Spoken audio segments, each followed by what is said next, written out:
We keep praying for another Malcolm, another Martin, another one to a customer. You Malcolm, you Martin. Everything that ever was and ever will be, that's what we are. And how I see black folk upset over some little old third-rate punk. A fool. And I'm talking about black folks seriously scared. And I keep saying, well, where were you all when we dealt in the 50s, in the 40s, in the 30s, when the sheriff, the Ku Klux Klan, the White Citizen Council, the police chief, and the FBI was all the same. And we survived that with no television cameras, with no decent white folks. There's a lot of decent white folks now. The white folks, some of you all might know, might not be no good, but there are white folks that have been born and raised and have grew up with black folks. And all them lies they've been telling on black folks don't work with them. And that's why you see these white folks run around inflicting pain on themselves, because they realize their mom and dad have lied to them and they can't punch them out, so they stick their tongue out and put screws all the way through their tongue. Shoot each other.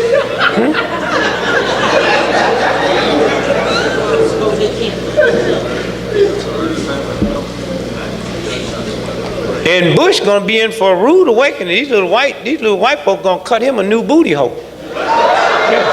They got 50,000 people waiting on him for the inauguration, and they got some white folks say they're gonna close it down.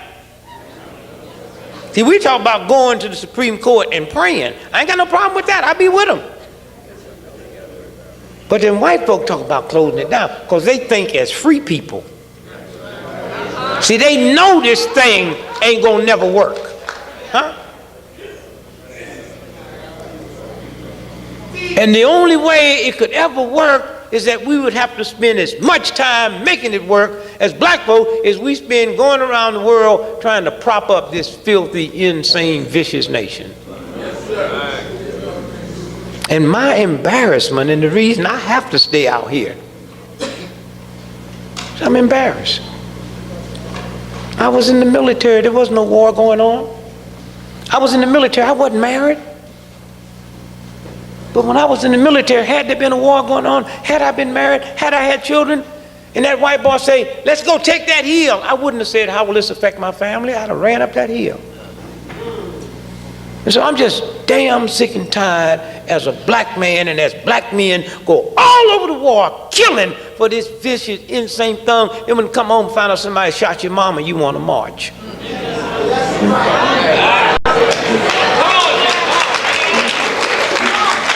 Now, I'm not standing here telling you to go get you a gun. You've already done that.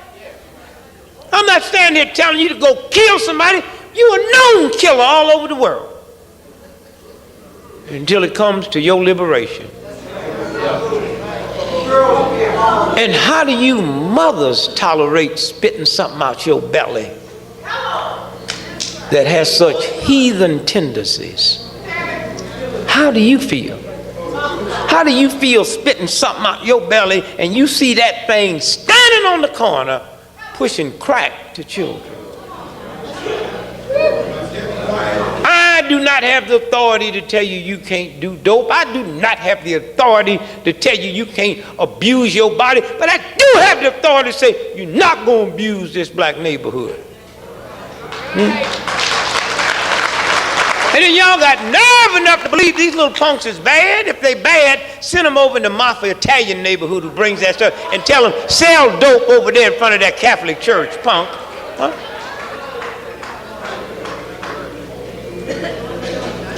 These are games. And what we need to do is just sit back and just listen. See, what we need to do is follow white folks, maybe. We need to follow Jews and see if we can learn to do for Africa what they've done for Israel. Huh?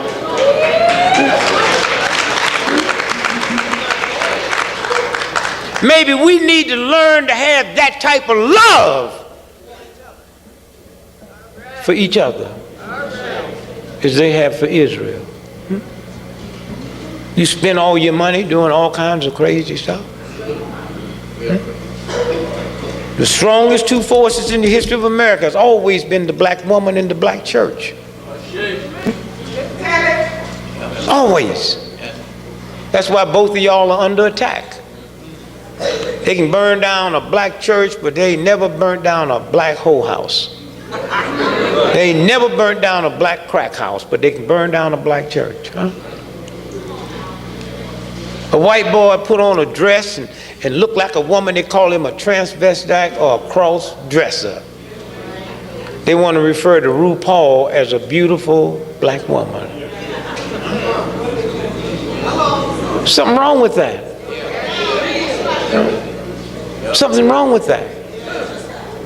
So somewhere when we understand our responsibility, there's a violation of God for you to let a system who hates you reduce you below the dignity that God have implanted in you just so you can pay your rent or your house note to feed your family.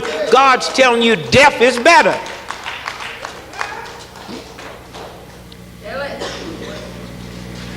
Something's wrong. I can walk all over the world tonight and see white cops all over the world and don't feel like they're gonna harm me until I get back to America. Huh? And if you all don't understand the insult magnitude of police brutality, then you crazy. A Ku Klux Klan will jump out on me and say, "Hey, nigga, come here." I can break and run. I can say, "Your mama's a nigga." He can pull out a gun. I can take his gun and pistol whip him and shoot him. I can't do that to a cop. A cop has the right to tell me to stop, and I have to stop. I didn't have to stop for the Klansman or the lynch mob. And yet you want to peacefully coexist with this filth that happens every day, and it seems to be okay. You get angry, but it's okay. We looked at that black brother in Philadelphia. They were stomping and kicking and beating and but hey, wait a minute. So he shot the cop. He took the cop's gun. He took his car. They shot him 6 times. That nigga was still fighting. They should hire him. They said, "Wait a minute, man, if you can teach cops to do this."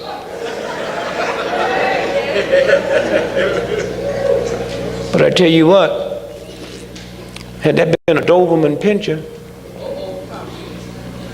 that took that cop's gun and the gun accidentally went off and shot, now they found out the cop shot the cop.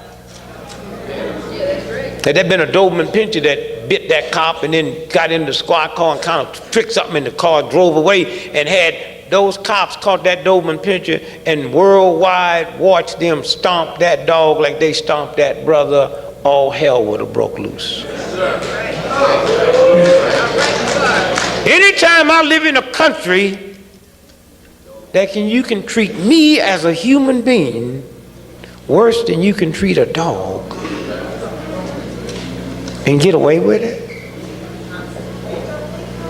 I mean, I live in a country where it's open season on me. I live in a country that have a deer season, a fishing season. You got to get a license to fish. You got to get a license to hunt. You can be driving through certain places like y'all traveling, they'll stop you, open up the hood to see if you got, they ain't never opened up the hood to look for me. And then we tolerate it. And so maybe this election might be what we need. Because we had the power. A country ain't, America ain't nothing but a punk. Crazy. They talk about God and spirituality. I was in Neiman Marcus. Now, poor folk don't shop in Neiman Marcus. I'm in Neiman Marcus the other day, and they got that, people standing in front of me buying stuff, and they got to take that machine and take that hook off them clothes. These ain't welfare. These super rich folks. Yeah, I know they got good juice in their credit cards. I've used some of them before. You know, they just be there, just feel so good. I just slip my stuff up in front of them. all over America. America's such mentally deranged, ungodly, unspiritual country. Every major retail outlet have to put stuff on their clothes because they know America will steal them in neighborhoods where black folks don't even come in. So don't tell the world I'm the thief. Don't tell the world I'm the drug addict. You do all your filth, then you paint it black. I caught you red-handed. What do I caught you red-handed mean? It means a thieving Indian. That's what it means. I caught you red-handed. They always gonna determine what the logo gonna be.